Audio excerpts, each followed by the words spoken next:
नमस्कार मंडळी, आज मी तुम्हाला सोयाबीनचा खिमा अशा प्रकारे बनवून दाखविणार आहे की बोटं चाखत राहाल. सोयाबीन 1 वाटी चांगले 2 पाण्याने स्वच्छ धुवून घ्यायची. 2 पाण्याने स्वच्छ धुवून घेतल्यानंतर चांगले उकळी आलेले गरम पाणी सोयाबीनमध्ये घालून घ्यायचे. पाणी घालून तसेच सोडून न देता चमच्याच्या साहाय्याने त्याला चांगले बुडवून घ्यायचे गरम पाण्यात. 15 ते 20 मिनिट चांगले त्याला भिजवून द्यायचे.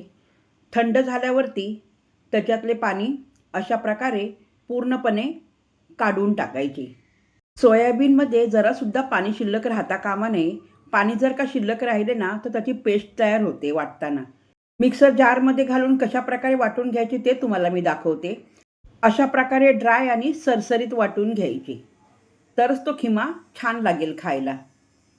पुढचे साहित्य बघूया.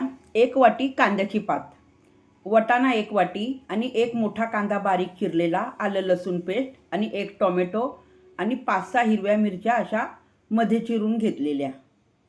आणि खास करून खिमा बनवायचा असेल ना सोयाबीनचा तर तुपामध्ये बनवा, खूप छान लागतो. तर चांगले मी 2 पळी तूप घालून घेतले. त्याच्यामध्ये लगेच कांदा घालून घ्यायचा.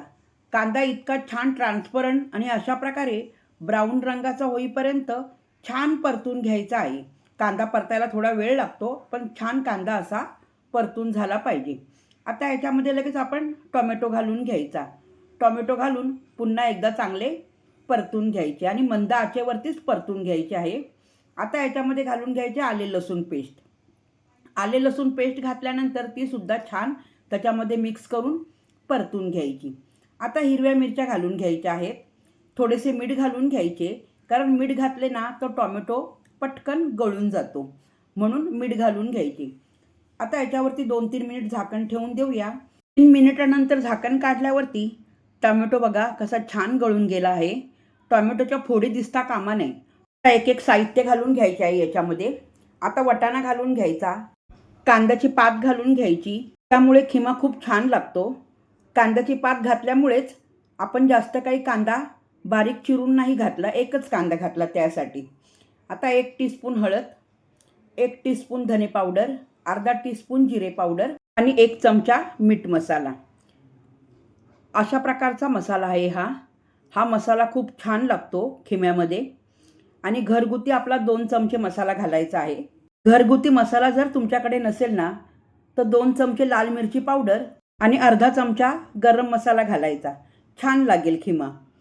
आता याच्यामध्ये 1 कप मी पाणी घालून घेतले आणि याच्यासाठी घालून घेतले वटाणा आणि कांद्याची भाजी चांगली शिजवून निघावी म्हणून. वटाणा आणि भाजी शिजेपर्यंत झाकण ठेवून द्यायचे. 2-3 मिनिटानंतर झाकण काढून बघायचे. भाजी तर छान शिजवून झाली आणि तुपाची तरीसुद्धा छान आली होती वरती. आता याच्यामध्ये सोयाबीन घालून घ्यायचा. आता घातलेले सर्व साहित्य एकजीव करून खालीवर करून छान मिक्स करून घ्यायचे आहे. गॅसची फ्लेम मंद आचेवरच ठेवायची परतून घेत असताना, आणि मंद आचेवरतीच आपल्याला खिमा शिजवून घ्यायचा आहे. याच्यामध्ये ना आता पाणी घालून घ्यायचे. त्याच्याबरोबर लगेच चवीनुसार मीठ घालून घ्यायचे. कोणी खिमा बनवताना याच्यामध्ये पाणी नाही घालत, तर मी पाणी याच्यासाठी घातले याच्यामध्ये. सोयाबीनचा खिमा चांगला शिजवून तर निघाला पाहिजेच, पण खिमा शिजवून झाल्यानंतर तो जास्त ड्राय दिसता कामा नये. तो असा थपथपीत थोडासा ओलावा दिसणं फार गरजेचं आहे, त्यामुळे टेस्ट खूप त्याची भारी लागते. आता हा तुम्हाला थोडासा ओलावा दिसत असेल, पण थंड झाल्यावरती बरोबर घट्ट होतो. अशा प्रकारे प्लेटमध्ये घेऊन त्याच्यामध्ये असं वरती 1 चमचा बटर घालून घ्यायची.